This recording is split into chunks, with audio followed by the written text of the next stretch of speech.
Did they just admit they discovered the technology to create Category 5 hurricanes? In Miami, where researchers are creating their own storms in a state-of-the-art lab. It could end up saving lives. All right, I need y'all to listen. For those who give credit to man for disasters and chaos, right? You say everything is man-made. Let me break this down for you. This is because you don't understand the order and the way of Yahweh, God, right? The power of Jacob.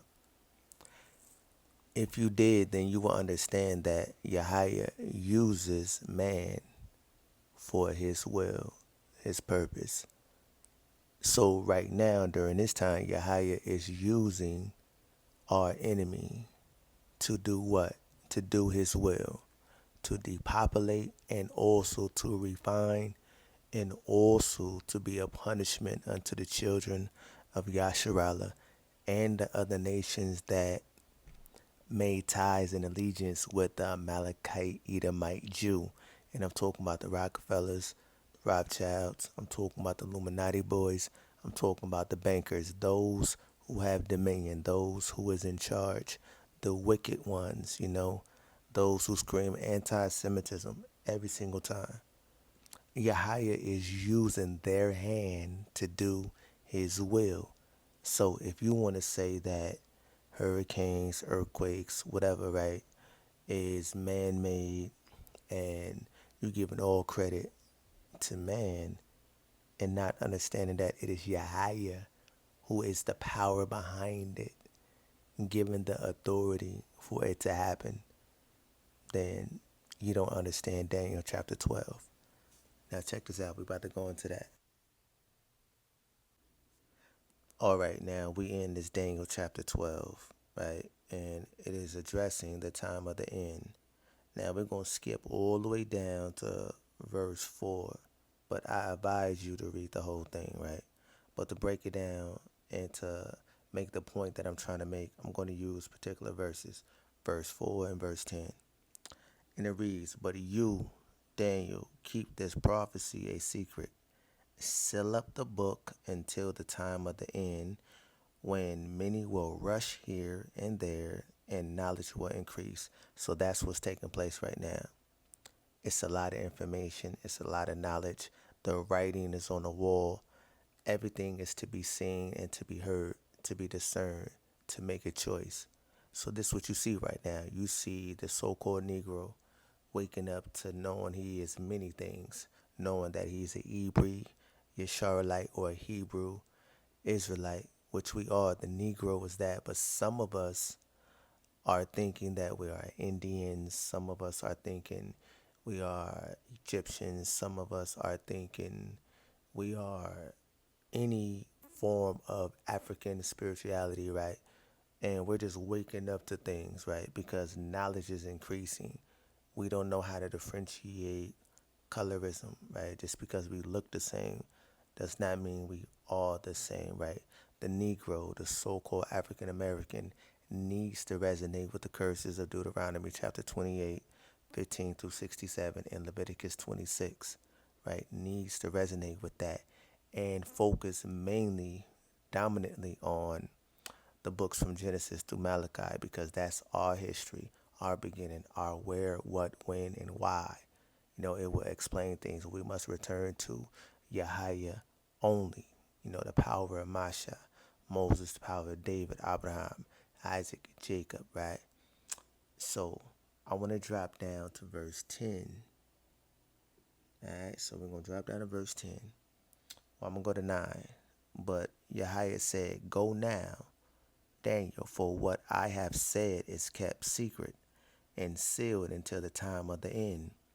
Many will be purified, cleansed, and refined by these trials." And the trials are the curses, aka the signs that's put upon the children of Yasharallah.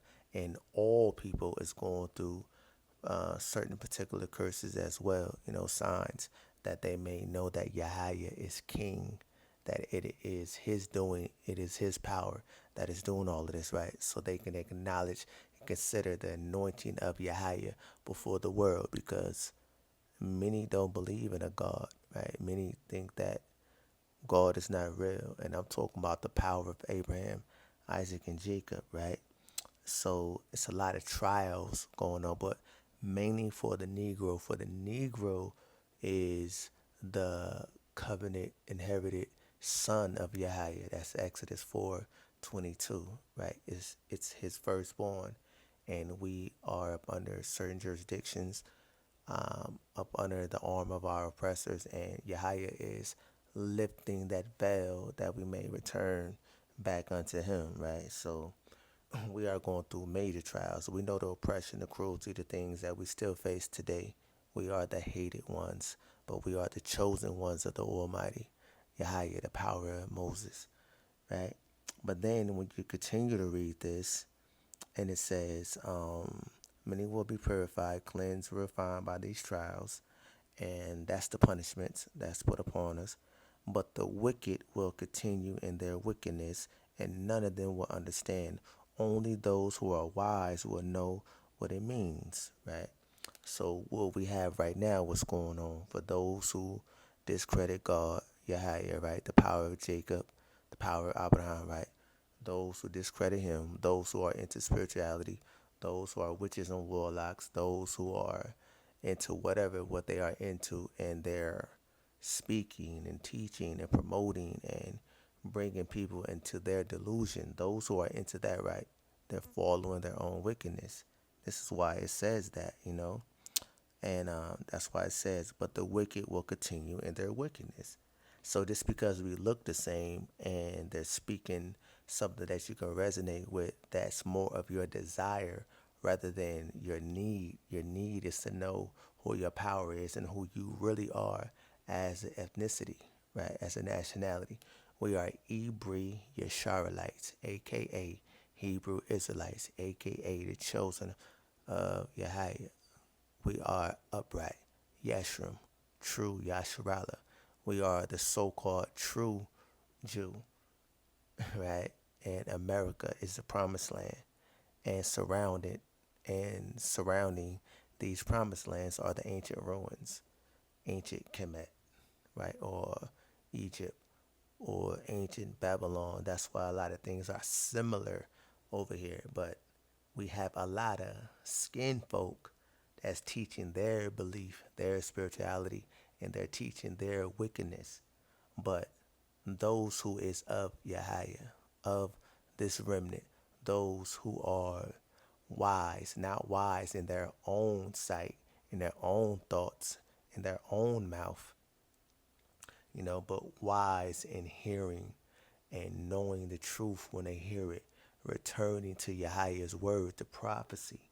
Those who is wise in that, returning to him only, debunking, refuting, and leaving all idolatry.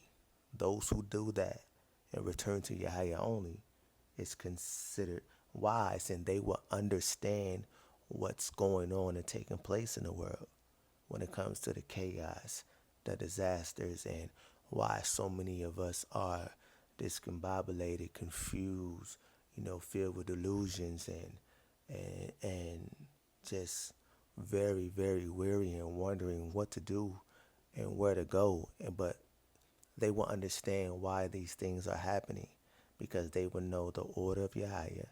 They read about it. They see the prophecies come into play, and they're not giving no credit to man. They're not seeking no idol for him. They're not calling some idol the King of Kings, some idol. They're not making him a god. They're not worshiping him. They are looking to Yahweh. They're not blaspheming Yahweh and calling him Sky Daddy.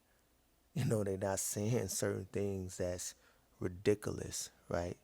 They are observing and keeping Malachi chapter 3, verse 16 through 18, right? They are observing and acknowledging who is serving Yahweh, him, God, and who is not, and we can see who is not, those who are into whatever else. So to clear up the confusion on what's going on and how to return to the power of the whole world, the creator of heaven and earth, Yahweh, his name, right? the Creator, the King of Kings, the fountains of the living waters, the true tree of life, the branch who we are the branches of that tree of life, which is Yahweh. And these branches, they you know, they make up the house of David, the house of Zadok, the whole nation of Yasharallah. The tree of life is Yahweh.